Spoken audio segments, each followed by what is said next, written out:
Hello and welcome to Round the Archives in Conversation for the second take, as the first one didn't work. This is getting embarrassing, isn't it?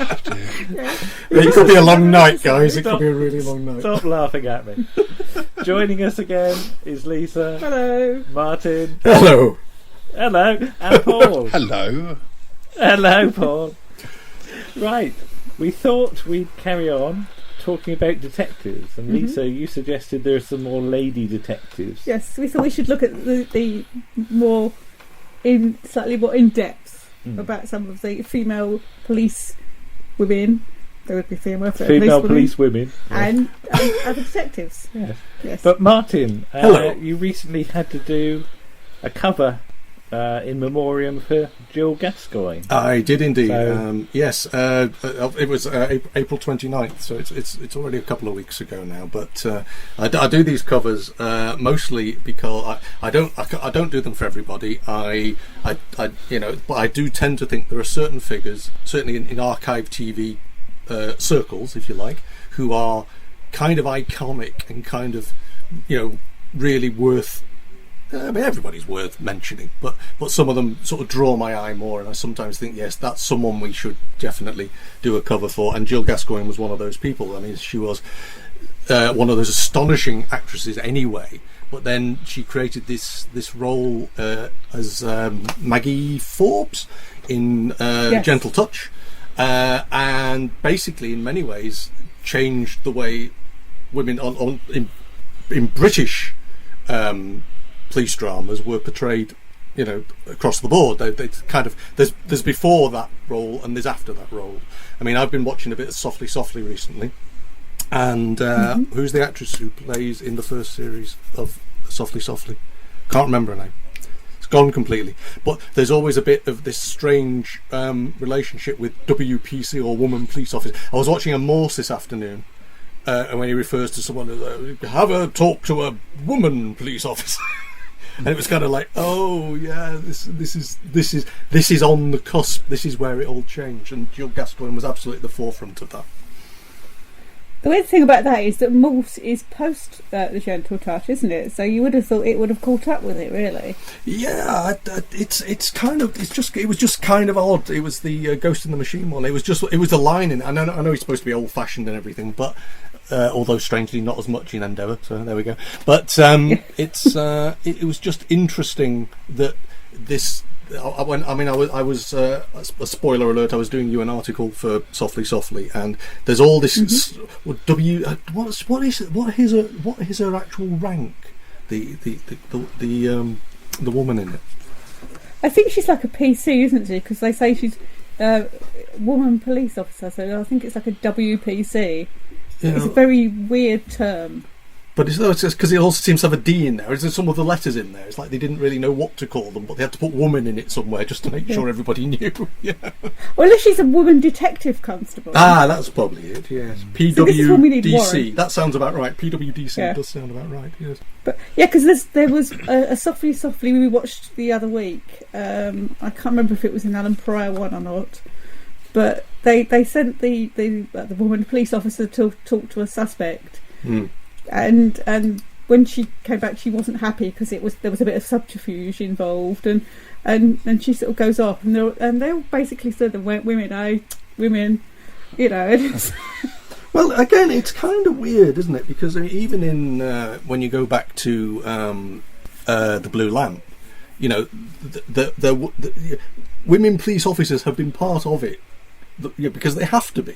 You can't not have people doing that job who are women. But there's so much go and make the tea, love, go and bring the biscuits, love, really. Even in television portrayals over the years. And like I say, it kind of changes with Gentle Touch. Was Gentle Touch before Juliet Bravo or not? It was a couple of months before Juliet Bravo. So it was slightly ahead of slightly ahead of that curve. Yeah. Because they're very close, but I don't know where they are in terms of actual commissioning. Yeah. Because I don't know when the sort of idea, but I do wonder whether like one lot got wind that the other lot were doing one and thought they'd get a sniff of it, so we'll rush this through. Do the same. I don't know. I don't know, because it takes a long time to pull together a television series, so I can't imagine you could do it that quickly. Yeah. Because thinking of one of my favourites, Bergerac, there were no senior female roles in that series. The only female roles were either girlfriends of Bergerac or Peggy, the sort of the secretary type position. But yeah, so they were sort of behind, considering that show was on into the early 90s. But it's a zeitgeisty thing, isn't it? That's the thing. You get that sense that this needed to happen, and it's like when those two Volcano films came out in the same year. You know, sometimes they happen independently, and then they sort of both happen at the same time, and it's seen as a rivalry almost. But actually, they were probably independently commissioned, and it just is a massive coincidence. But what year was Gentle Touch?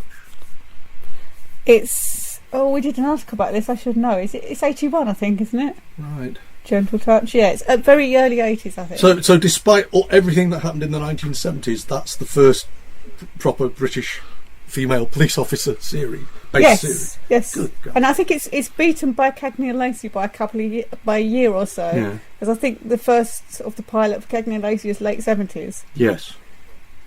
So, but yeah, it is an interesting idea. It's you wonder why they never thought about it. But I mean, they did have Angie Dickinson, didn't they? Policewoman. Yeah. Yeah. Well, that was. Yeah, I've never seen that. It was kind of. They talk about blaxploitation movies, but you kind of feel it was womansploitation, really. It's a bit like Charlie's Angels in that sense, you know. You know, it's kind of not really there. You hesitate to sort of say, you know, but there to be looked at rather than necessarily, you know, because you're actually seen as a competent person. If that's not terribly damning way of looking at it. Yes, I can see what you mean. Of course, the weird thing about Juliet Bravo is the original idea for the title was Inspector Mom. Right. Oh dear. I think somebody went, "Oh no, that's an awful title." I have seen a piece of paperwork which says Inspector Mom on it. It just looks it looks horrible. Sounds like a sitcom, doesn't it? Sounds like a bad sitcom as well. Oh, that's terrible, isn't it? I mean, I know that pilot and titles can be a problem, but that's diabolical. It does sound like the punchline to a Carry On joke as well, doesn't it? Yeah. You might as well have called her the Govess or something. Probably Irene Handel as Inspector Mum. Grandmum. Oh, speaking of sort of BBC sort of commissioning and things like that, I was just having a look through Richard Marston's JNT book the other day. Okay. And we talked about Miss Marple and Joan Hickson and how right she was for the part. But there's a quote here from David Reed, who was head of series and serials at the time. "We'd got the rights to do Miss Marple, and Guy Slater, the producer, had come to me and said, 'I know who I want, Joan Hickson.' And I said, 'Are you sure? I don't see it, Guy, but you're the producer. If you want her, you have her.' But Guy was right and I was wrong." Yeah. So I just love the idea that there was a question mark over casting Joan Hickson. Is there any guesses at what the alternatives were? The suggestions? No, not at all. He doesn't expand on that. It's just that the thought that your head of department goes, "Are you sure that's the right casting decision?" You see, what surprises me is, I mean, I know that she was quite well known for playing comedy drunks, wasn't she, in the films of the sort of 50s and 60s? But I kind of can't quite get my head round how old she was when she was cast as Miss Marple. But you know, because I think sometimes producers are they worry that people are a bit too old and they might not last, you know. Yeah, I mean, because I know that you're not a fan of the ITV Miss Marples, or Marple, as she's known in the ITV ones. But I don't really mind them that much. So I do quite use them as background noise a lot of the time. I will have one on the background, but only half be watching it. But out of the two versions of Miss Marple that ITV did, I think I actually like the Julia Mackenzie version better. She's better It's casting. a bit more. Yeah. There's a bit more steel in there. Yeah, Geraldine McEwen's just a bit too fluffy and I think the problem with the ITV version is that casting change anyway, because it just why not just stop it for a few years and then make it again? But they ran out of titles very quickly and wanted to make, so they put lots of ones where they crowbarred her into completely different and inappropriate stories. Yes. They messed around with the actual books a lot. They did, and that's kind of a no-no. I mean, the thing about the BBC version, I mean, there are only 12 proper full-length novels, aren't there, of Miss Marple? And they did them all, and they did them all quite, properly, as it were. They didn't mess around with them too much. I mean, they may have compacted them and sort of got rid of certain plot points, but they were pretty faithful adaptations. And the problem we have is that whenever the other version is on, and I've started recording them for reasons at the moment, but I can stand about 10 minutes and they just annoy me too much. But Paul, you mentioned last time about Cat's Eyes. Yeah. Yes. Didn't you? Now, I think that's become a bit of a forgotten show now. So can you just remind us why you like a bit of Cat's Eyes? Well, I think partly I was probably a bit too young for the Gentle Touch, and I think the Gentle Touch probably would have felt a bit adult, whereas I think I think something like Cat's Eyes was probably a bit more like Dempsey and Makepeace. It was a bit more fun and maybe silly, and it was almost a sort of trying to be the Avengers. Yeah, mixed with the Avengers meets Charlie's Angels. Charlie's Angels, yeah. And it was very 80s title sequence, and I just remember quite liking it, and but I would have been quite sort of 10 or 11 or whatever when it started, and it's just one of those ones that I would like to see again, but I know that there's problems with rights and things. Has it vanished? Has it never been released or anything? No. I think there might be 1 or 2 episodes on YouTube. But, right. I know. Was it Rosalind Lander was in she only in the first series and then got replaced, or something? Yeah, Leslie Ash come in later or something. But yeah, I think there were three seasons, right, something like that. But, yeah. So my actual memories of specific episodes are very hazy. It's more the idea that I knew I quite liked the show, and it was quite sort of campy and silly, and I imagine quite different from what she was like in The Gentle Touch, because Maggie Forbes was sort of one of the bosses, sort of a boss over the other girls, but then she had a boss as well. So. I mean, that's the kind of strange and peculiar thing, isn't it? That I've just got pulled it up here now, but it's kind of it's like you've got all the surrounding cast in Gentle Touch, and they all just sort of disappear. Mm-hmm. It's like the whole life is no longer there, and it's a spin-off, but it sort of isn't, it's kind of strange from that point of view. I was just realising it's Don Warrington. Yes, yeah. Oh yes, of course. And of course turns up in Death in Paradise. yes, doing another sort of grumpy boss. Yeah, basically. Yeah.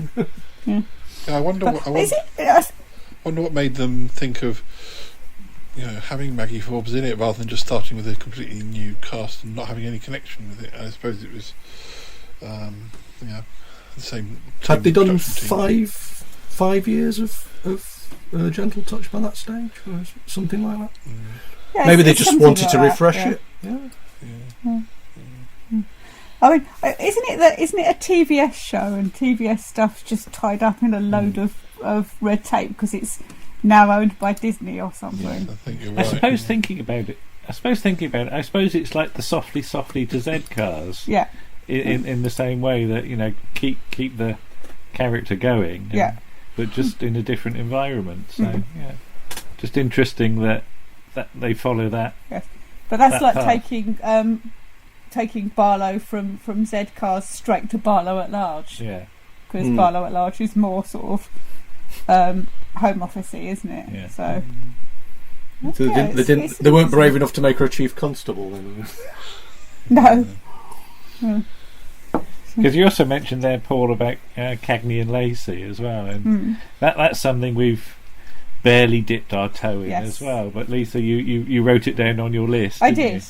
Well, the thing about Cagney and Lacey is it's interesting because when anybody thinks of Cagney and Lacey, you think of Tyne Daly and Sharon Gless. But Sharon Gless is the third Christine Cagney. Yeah. Because in the pilot episode, it's Loretta Swit from MASH, but they wouldn't let her out of her contract, so she couldn't do the series. And in the first series of it, the first proper series, you get Meg Foster, who's... we haven't actually watched any of those episodes yet, but she's got the most amazing eyes. Yeah. That's the only thing I can say about her. She's got very penetrating blue eyes. So, but I always think, is this Meg Foster British? Or I'm not sure. Because I sort of vaguely remember in British dramas more than the American ones. I think she only did about 6, didn't she, of Cagney and Lacey? Yes, she did. Not many. The first series is quite short. Yeah. But it's again that's an interesting setup that they have to fight to get to be recognised as a proper police officers. You know, they have to come up against the male sort of the sexism and the sort of point of view of the male officers and all the jibes and everything. But it is. I do remember watching it at the time. So my bizarre memory of it is not of it as such. It's of and I can't remember if it was during Barry Took or Anne Robinson's time on Points of View. There was an ongoing thing as to what in the title sequence, isn't there like a flasher or something? And either the flasher says something or one of them, either Cagney or Lacey, says something, and they were trying to get someone to lip read what was being said, and it was an ongoing thing on Points of View for seemed to be months. And so that was my main sort of, because I always watched Points of View, but I never really watched Cagney and Lacey. But that's what I did know. It's just like a Willy, only smaller. I think.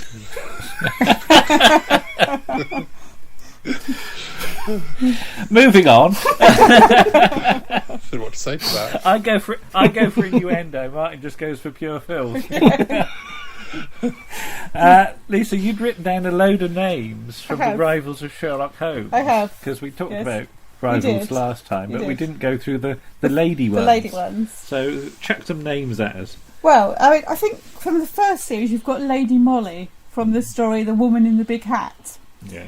And that's a really, really good episode for actresses because it's predominantly female led. Yeah. I think you've only got a couple of actors in there, one of them being Peter Bowes as the policeman, and he's not that bright, to be honest. She actually saves the day, Lady Molly, and she's played by Elvie Hale, who had played Anne of Cleves in The Six Wives of Henry VIII with Keith Michelle. And it's, you also get like Anne Beach, and I was quite surprised when I saw this because I always associate Anne Beach with Fresh Fields because she's the next door neighbour, Sonia. Sody Sonia. And it's like, so there's a link with Julia Mackenzie again. And I could have had my own series in the early 70s. I could have been a cutting edge detective. Yeah. She's her assistant in it. So, but it's a great series. It's really strong for female parts. Pardon the expression. We're going down that road tonight. And from series 2, you've got the I can't remember the complete title of it, but I think it's the case of the unusual death on the Underground Railway, that's Polly Burton, and she's played by Judy Geeson, I think it is. Oh right. And that's also got Richard Beckinsale in. So it must be sort of almost at the same time that he's doing Something to Do Porridge. So it's quite interesting to see him in a completely different part. Wow. So, but Judy Geeson is my another one of my people who would have been Doctor Who had always been a woman actors. Yeah, she's good. She's good, and because that's by Baroness Orczy, who wrote Scarlet Pimpernel. So she's got a couple of sort of female detective stories, and I think the most bizarre one, or one of the most bizarre ones on there, is The Secret of the Fox Hunter, which has got Derek Jacobi as the main detective. But there's a whole sequence which is meant to be set in France, which is basically in a room with a French flag on the wall, and I think a man on a bicycle. I remember that, yeah. With onions. And he's got Denise... How can you tell you're in France? Well...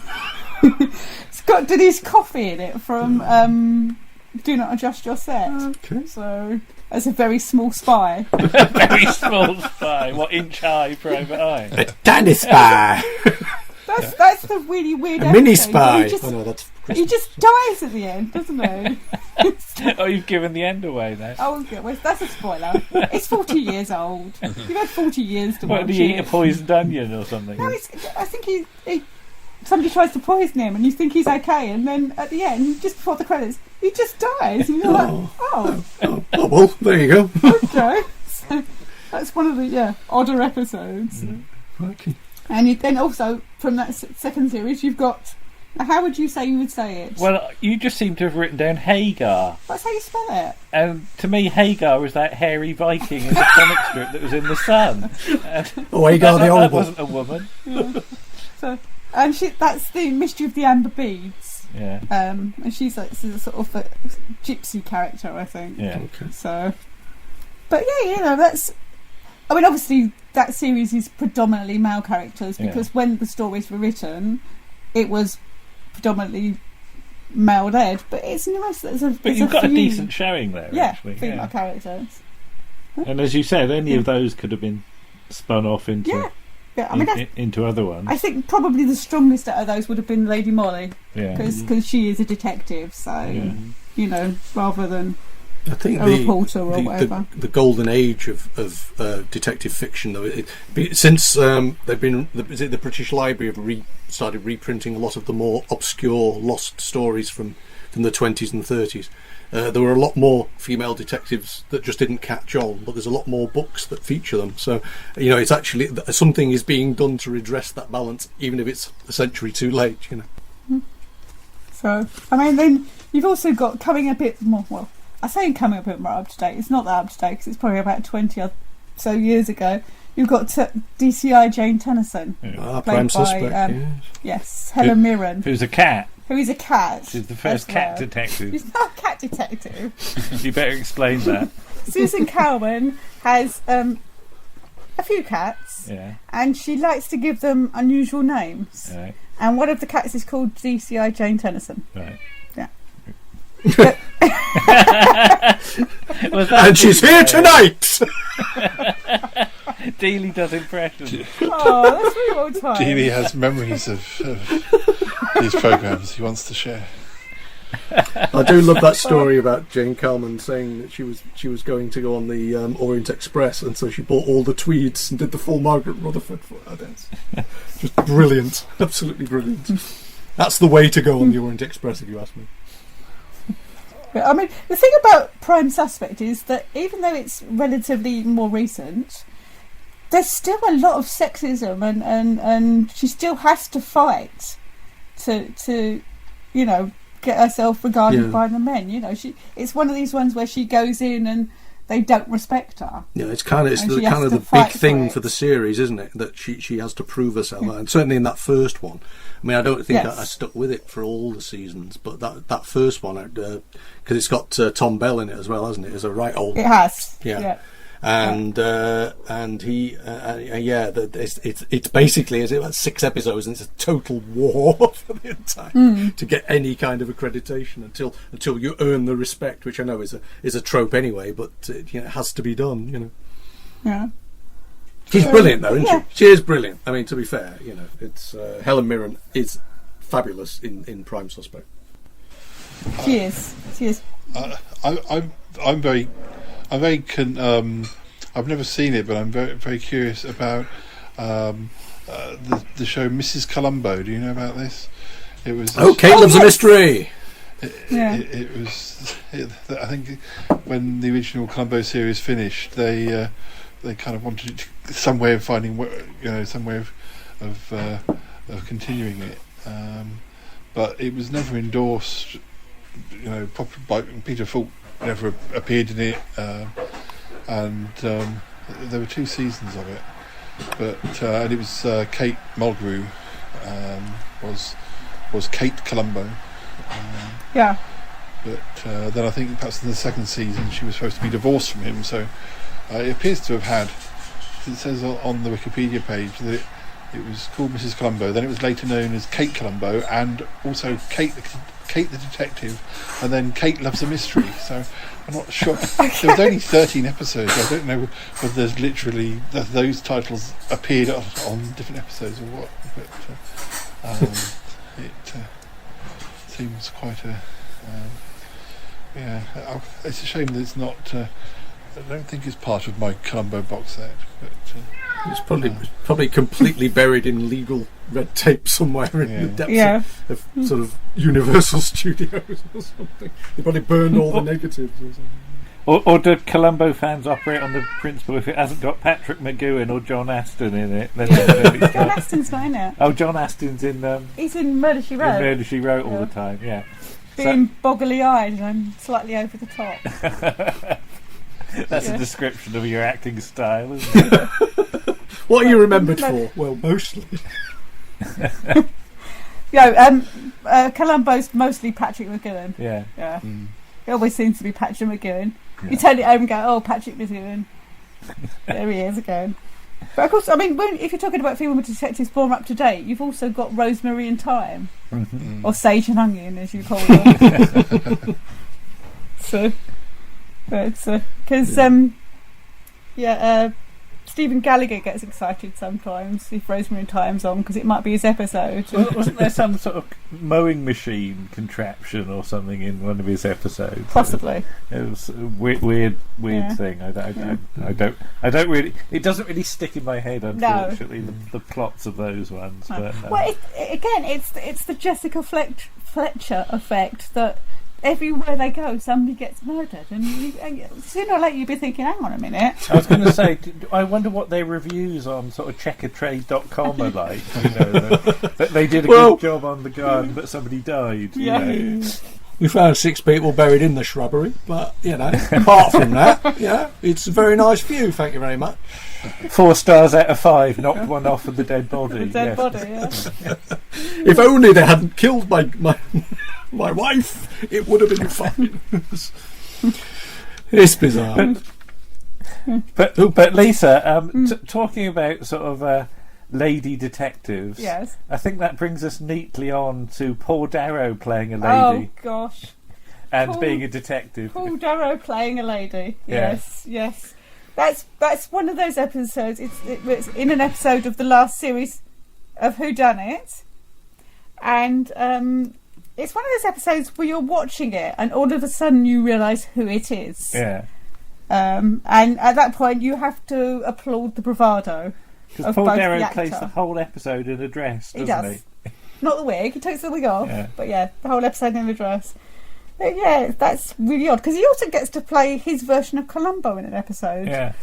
Because he does an episode where he's basically playing it as a northern Columbo. Yeah, he's sort of hunched over. He's even got the body language, hasn't he? And the Mac. Yeah.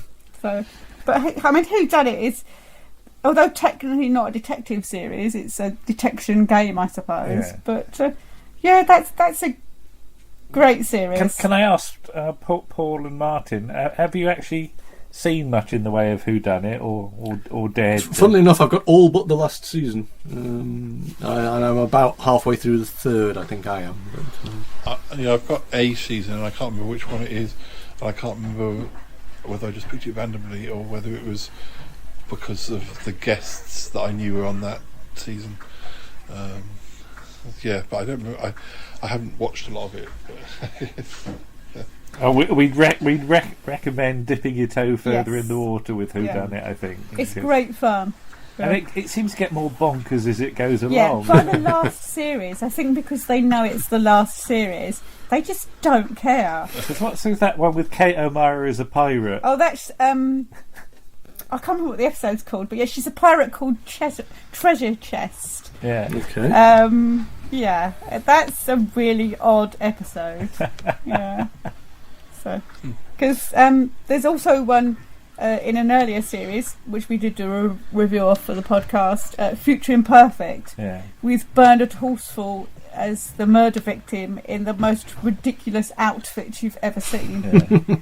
I think Warren was a bit traumatised by that, wasn't he? Because the thing about Whodunnit is not just who's in the play, it's who's on the panel as well. Yeah, you get some amazing people. I think the most unusual one is I think it's a one about a missing painting, and you've got Kingsley Amis at one end of the panel and Arthur Mullard at the other end of the panel, and it's just such a bizarre, sort of pairing. We said Amis and Matthew Mullard, that's a bit Antimatter. ITV as well, isn't it? Yeah. But the Bernard Horsfall one has got like Magnus Pike and Lindsay Wagner. Yes, and he's set there the waving Bionic up Woman. his See, hands there's a about. detective sort of. Yeah. Well, that's true. Yeah. But yeah, it's because particularly in the early seasons, because later on for the last few series they had a TV Times competition each year, and the winners of the competition would be one of the members of the panel. Yeah. Okay. But early on, you've got the panel and you've got the audience, and the audience also get to try and work out who done it. And when they announce the audience winner, they reveal their whole address. Literally their whole address. And you're like, is that safe? I should get out Google. Does that mean we? Maps and look up Yeah. some of the houses. Can we Google these postcodes? This is fabulous. Yes. They're still there. Yes. Yeah. I think is this even before postcodes? I'm I not think sure. yeah. Yeah, but it's the full postal address, so we Yes. should be able to find them. Yeah. But yeah, it's really odd because they come up and eventually there's a trophy, but to start with they get the chance to have something that was used in the play. Yeah, you can have any old tat from the set, like a typewriter or something. And this Can I have that camera?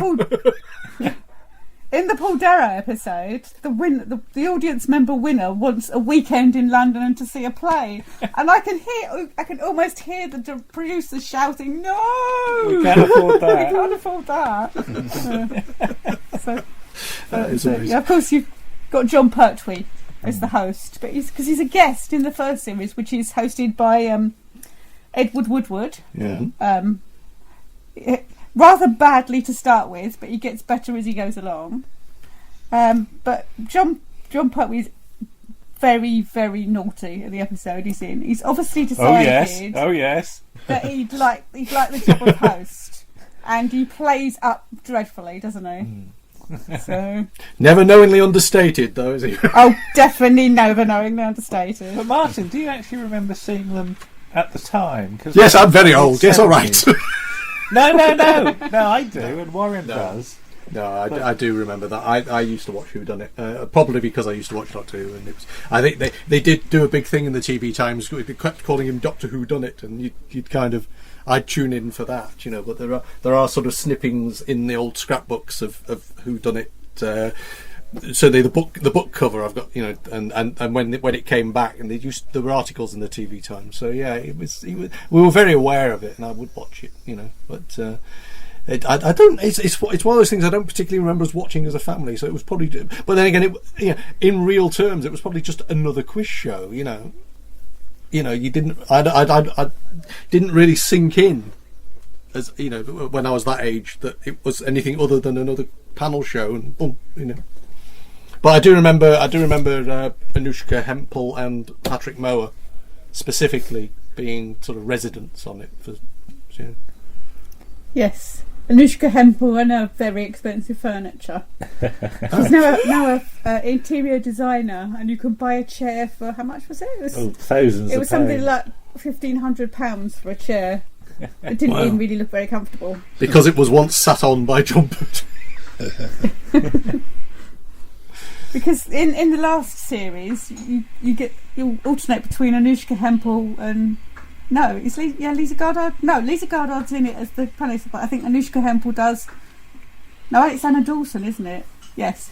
Right. Sorry, confusing myself. No, yeah, it's Anna not. Dawson is one of the panelists in the last series, along with Lisa Goddard and Victor Spinetti for one episode. Possibly. But it's very good for Doctor Who regulars. Oh gosh, yes. Because you've got Nick Courtney trying to dance. Yes, he gets bumped off, doesn't he? You've got William Russell with an in eye eye patch. Yeah. You've got Katie Manning. Yes. You've got Mary Tam. Yes. So that is even before Romana. Before Romana, yeah. The Virgin from Dad's Army's in that one, isn't he? Yeah. Yeah. Yeah, the idea that the first Romana and the Verger from Dad's Army meet and are related. Yeah. It just sends us sort of into spin-off fiction. Yeah. You know. Yeah. Just because you get Christopher Biggins as well, Right. and wonderfully, actually underacted, not over the top. I kind of think with the panels though, they were kind of, if they were filming something else for Thames, they sort of got roped in, you know. I mean, there was a very short amount of time where there's a lot of articles at the time of Lindsay Wagner being over in London, and there's lots of photos of her lifting up a mini car that got in all the papers, and you would kind of imagine that was probably the same week where they said, "Would you want to do Whodunnit?" There's an offer you can't refuse. But I imagine that because Mary Tam did an episode of The Saint, didn't she? Return of the Saint, and so I imagine a lot of these panelists may have just had some other series on Thames at the time. You know. I mean, quite often they were plugging, weren't they? At the end of the episode, they were plugging. Oh, next week, at the end of the season, they said next week it's the return of Bob's Full House or whatever it was. Because isn't there an episode of Whodunnit which is the first programme shown in colour in the Channel Islands or something like Yes. that? Yeah. This is what you've been missing. Yeah. Wow. You get to see Pertwee in full colour. I think he's wearing black and white as well, just to be awkward. Wow. But of course, you get the Whodunnit formula Yeah. again later on in the 90s when ITV made Cluedo, Yes, of course. which had a rotating guest cast, because Tom Baker at one point is in it as Professor Plum. But you get different. Every series they did, they recast the Cluedo characters. Yes. So they all did it 1 week though, because it was 6 week run, wasn't it? So if you watch the first 5, you pretty knew what who's going to be the murderer in the last. Yeah. Yes. I remember the And Tom you get Baker one. I think I had that on tape somewhere a long time ago. But it's kind of it's just when he says yes, I did it. But you get Paul Darrow in one of those, overacting madly. Yeah. Is McCallum in? So. David McCallum is also a Professor Plum, I think. All right. Yes, in one of the latest series. I lose track of who's played it and who hasn't. Yeah. But is that another show you can't really get hold of? It's very hard to get hold of. It's never been commercially released. No. So it's what scraps you can find on YouTube. Well, I definitely know on a really. video cassette somewhere I have the Tom Dunnit one, because it says so on the spine. Tom Dunnit. That's the kind of labelling I used to do, you know. I sent you a page of my a few weeks ago of my videotape catalogue of nothing very obscure at all, and it's that kind of detail that you get in that. But I know Elaine was very into. Elaine Cluedo, liked it a lot. wasn't Yes. Yeah. Yes. Yeah. Yeah. I quite liked it as well. I Yeah. remember watching it at the time. Yeah, I watched it. So I mean, Do we know what years that covered? I think it's early 90s. Yeah, I might have drifted a bit by the time I got to university, because TV was a bit of a luxury. If I was taping it, it would have been after '87, certainly. So, Yeah, I think it's. I couldn't tell you precisely, but I think it's early to mid 90s. But did you ever play Cluedo in real life? Oh yes. Yes, I once played Cluedo with my family, and my brother sulked when he didn't get the winner and pulled the cards out and threw them on the table and flounced off. And he was an adult at the time as well. So yeah, he wasn't a very good loser, my brother. So. The movie version is that the one that's got the 3 endings or something? Is that right? Is that Clue? Yeah. Yeah, I think so. Yeah. Yeah, Tim Curry. Yeah. I never know whether they showed all 3 endings in the cinema or whether you literally got a different print. Yeah. I was watching a Hane this afternoon, weirdly. Had it on the shelf for a while, and I was thinking, that sandpit looks familiar. I bet that's up the road from you lot. Probably. Yes. Robert Powell at his best British, hero role. Yeah. We've had it on the shelf for a while. I bought it about the same time I got Raffles, and I thought, it's the same kind of thing. And for some reason we just never got round to it, so I unwrapped it this afternoon. We've got it here somewhere. Couldn't tell you where, but it's in a pile. Aren't they all? Yeah. Yes. Yeah. Speaking of Raffles, I mean, obviously that's the other side of the law, and you're rooting for him rather than Inspector Mackenzie. But what do we think generally of James Maxwell's interpretation of Inspector Mackenzie in the pilot? I think he's desperately trying to find an accent, yes. isn't he? Don't know which accent. Well, I've done this before, yes. but there's a bit where he's sort of... is it a rope ladder it's a or something? Rope, yeah, and apologies for this, but he comes out with something like, "Hello, is it over a window?" That's possibly even worse than his accent, though. Oh, thanks very much. I think that was probably based on Dr. Finley's casebook, wasn't it? Yeah. that was the research you did. But of course, once you actually go to series, because there's a 2-year gap between the pilot and the actual series starting, you get Victor Karen, who was in the Gunfighters, as Inspector Mackenzie. And you have to feel kind of sorry for him, because he's always never gets the better of Raffles. And there's one episode, it's the Graham Crowden episode, where he's literally Bunny's hiding in a cupboard, and he doesn't see him. Right. He's got no peripheral vision. He's got no peripheral vision. And it's like, he's there, Bunny's there. Behind you. It's not even beside you. Well, Graham Crowden doing a panto performance. Oh gosh, yes.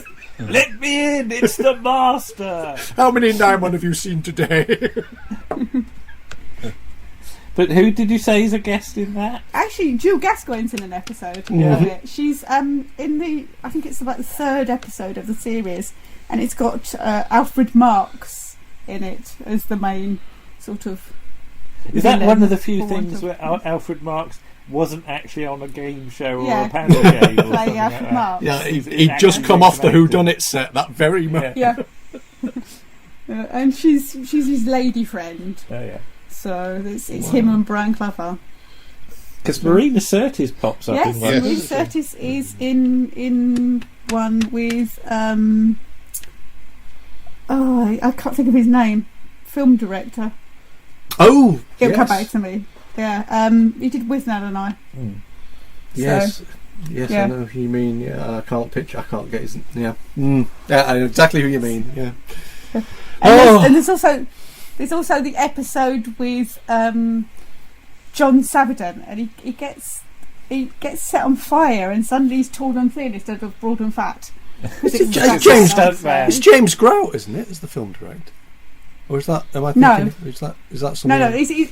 He's actually the director of Whodunnit and I. He was an actor at that point. Oh, I see what you mean. And yes, he's in it in a small part. Right. So.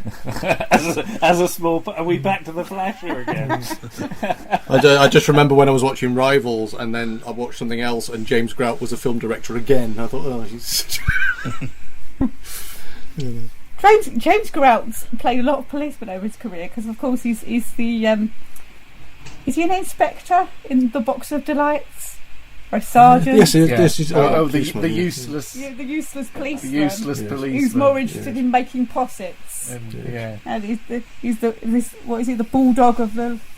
Is it the bulldog of the law? Oh no, I can't remember now. It involves wobbling your cheeks, doesn't it, to do the impression? But he's wonderfully rubbish. Hang on, I'll have a go. The Bloodhounds of the Law. Of the law, yeah. That's it. There you go. The headphones nearly fell off. I'm not redrawing that cartoon for that. Again, the images. There we go. But I think my favourite Raffles episode is the Robert Hardy one, because it's such an extraordinary performance. Yeah. And we have covered this, but it's the fact that he has to spend about half of the episodes pretending to be dead. Oh yes, that's right. Just lugging him around the set and on location, aren't they? They are. It's an amazing performance. Easy life. You just get carried for the entire episode. I've been carrying you for years, Hardy. But then again, Marina Sirtis and Robert Hardy both turn up in the Sherlock Holmes series, the Granada version. So, of course, yeah. You know. I was going to say, Paul, you probably don't remember Raffles, and I don't either. So, would Nick have been the first person to show you Raffles? Because I know he had a few VHSs. Didn't he? He's a big fan of Raffles, and he's definitely shown me, because I was going to mention Marina Sirtis myself, because that's one of the tidbits I do know from Nick, I think he remembers it. I think he must have been relatively young, but I think he saw it at the time it was screened. I get the impression with ITV, and again, this is probably another one of those strange false memories that I sometimes have, but I get the impression that all these sorts of shows used to turn up in the afternoon during the school holidays. They used to sort of stick them on after the news, and I'm convinced that's when I saw Callan. I suspect it's when I saw Public Eye as well. But things like Raffles used to just turn up in this sort of 2:30 in the afternoon slot, on weekdays. So I suspect that's when I first saw it. Have either of you watched any Mr. Reader with the wonderful Hugh Burden in? Oh yes, from the early 70s. I have it, and I think I feel like I might have bought it for Nick for a Christmas present, but I haven't seen much of it yet. But, I know you recommended it. It's highly recommended, because it sandwiches his Spearhead from Space appearance nicely, because there's one series in 69 and one in 71, I think. So, and it's a vastly, obviously different performance, but he's absolutely wonderful, isn't he? Mr. Reader is, he's the kind of chap you'd want on your side if you're in a bit of trouble, because he's determined to get to the truth. Yeah, it's very compulsive, but also it has that wonderful air of again the cleverest man in the room, but the most underestimated man in the room as well. Yes, and of course you get Willoughby Goddard, who we had terrible trouble talking about once for some reason. Increasingly silly the more we said it. As Sir Jason, who always seems to have a young lady sat on his knee, doesn't he? Shall we recreate that scene now? No. Wouldn't really work on audio. Yes, the thing about Willoughby Goddard is he's vast, isn't he? Or at least I thought he's wearing a very vast suit, and you kind of think, well, he can't have lasted long, but he lived to be a ripe old age, He just kept going, and you kind of think, well, carrying that weight, surely not. So, but I don't know whether later is there any later telly with Willoughby Goddard in it.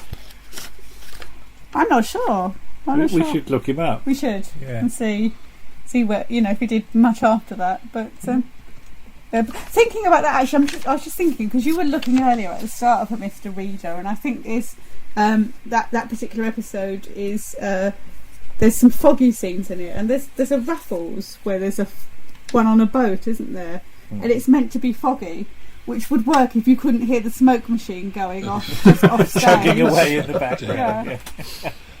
But he wrote one, didn't he, Hugh Burden? He actually wrote an episode, didn't he? He did. Yeah. He did the Poetical Policeman. Yeah. Was that the last one, or?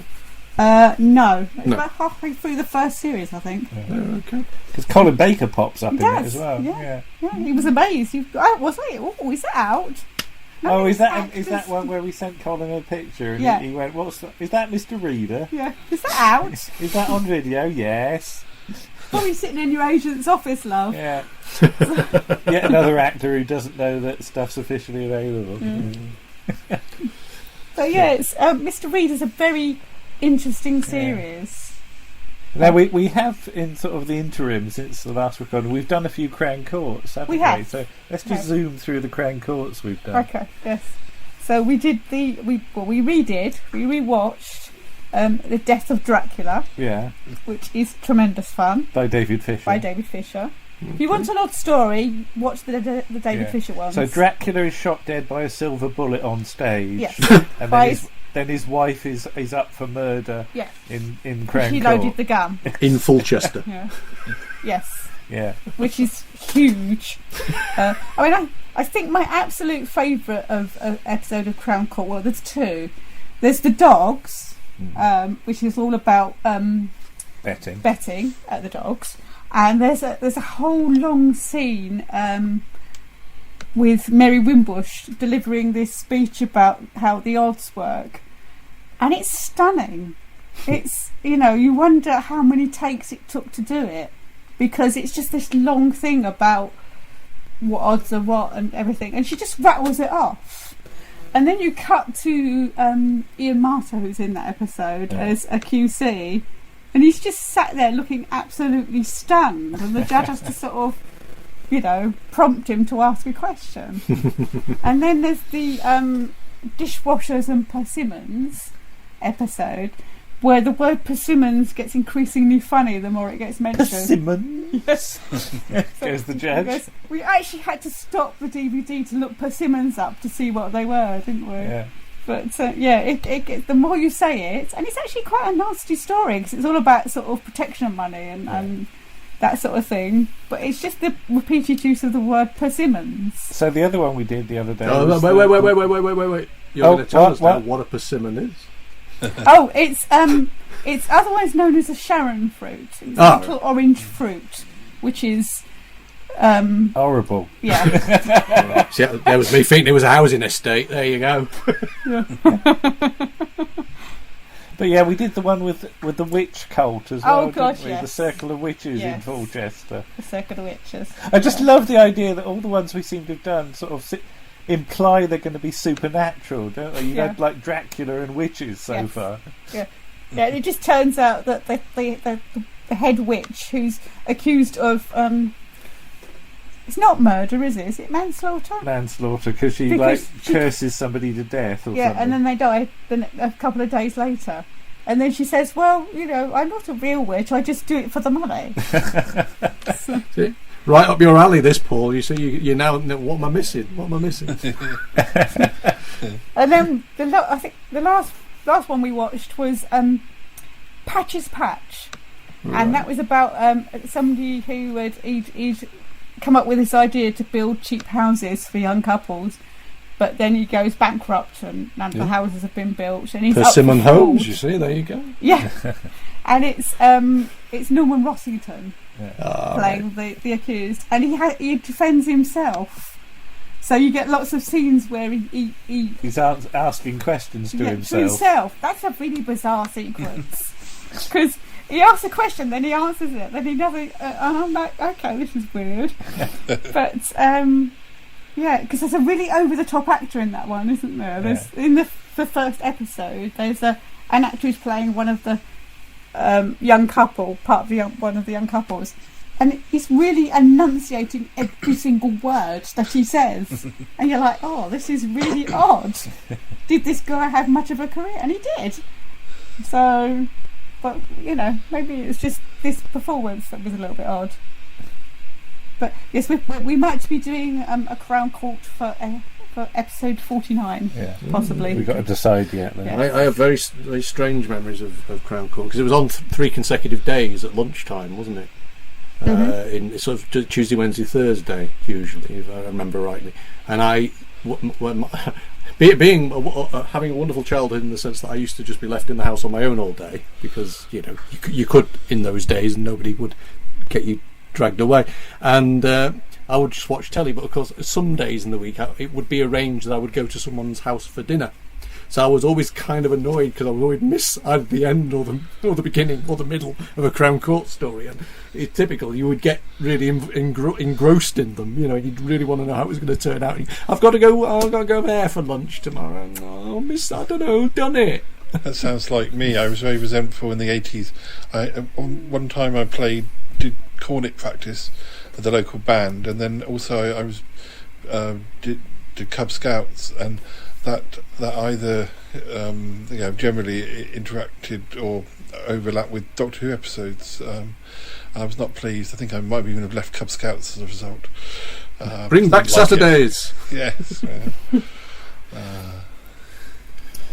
It was kind of weird, wasn't it? I mean, I remember. I think I missed some of Earthshock because I was in rehearsal for the school play, and I was sat there seething at this, having to stay at school. And I want to go and watch Doctor Who. Thank you very much. Don't you know I'm a fan? It's just terrible times.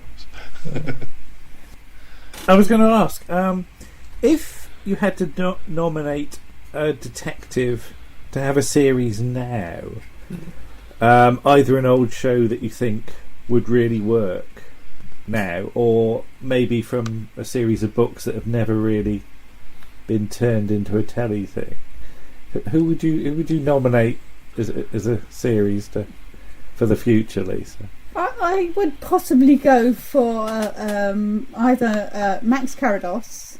I'm not sure who play him these days, or perhaps Karnacki. All right, okay. Because you could do lots of interesting things. Yeah.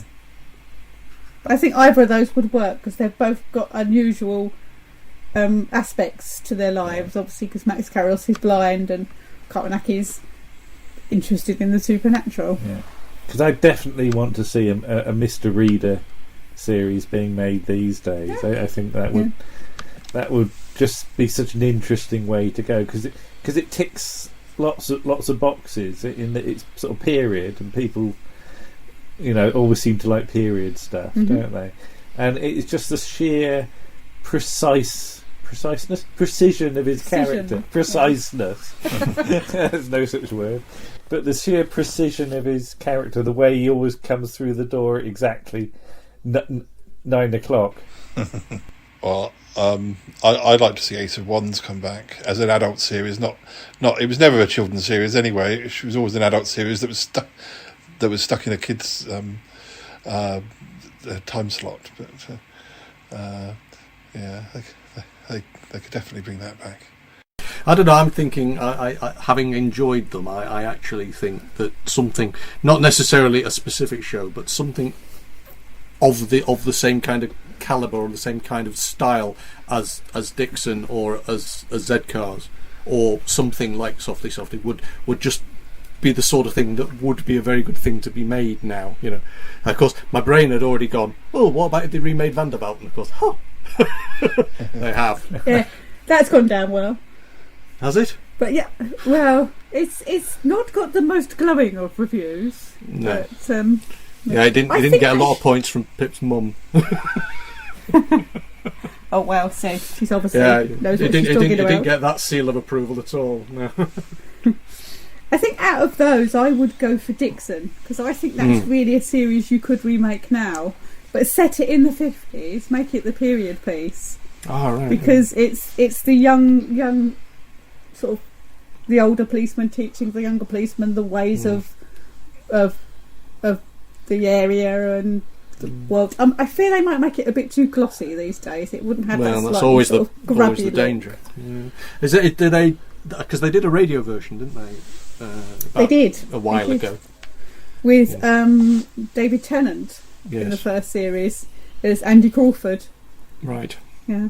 But and David Calder, and David Calder. Oh, David Calder, yes. Oh, Star Cops, yes. that'd come back. I'd have that back. I'd have that back as well. Oh yeah, yeah. Well, it's back in a way, isn't it? Because Big Finish are doing stuff for it. So. That's true. Yeah. Wasn't Star Cops heading for Mars or something at the end of the first season? Is that right? I've not seen it. Yeah, it's the last line, isn't it? Yeah, they were going to head to Mars, and it never happened. But to be frank, a series written by Chris Boucher would be pretty good, I think, because he had all the film noir and all the lingo and all the crime scene, all the crime series sort of tropes. He seemed to know what he was doing with that stuff. So that'd be good, wouldn't it, as well? Well, I was the other one I was thinking about was Miss Fisher. You've seen Miss Fisher, haven't you, Paul? Yeah. The Australian with Miriam Margolyes of all Yes. things. Oh, I've seen a bit of that. I have a feeling I quite like they're that. making a movie or have made a movie that was due out around now, but maybe it's been postponed because of current situations. But I think I'm correct in saying that. So it's, I don't know if that's going to be... Because there is that again. It's that and also the Diana Rigg series where she's the detective, Miss. Oh, the Mrs. Bradley Mrs. Bradley, yeah. yes, yeah. Yeah. So there's that. Yeah. There is that kind of subculture of female detectives, which is always worth considering. But I quite like the Australian one. I didn't take to the '60s update. Oh, We did try one of those. I saw that. I bought the box set where it's only like 3.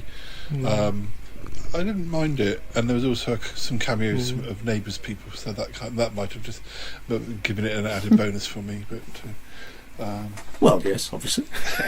I was reading a bit about Hetty Wainthropp as well. I didn't realise that they did a 1989 film, like a one-off on ITV, which did have Patricia Routledge playing her, but quite differently.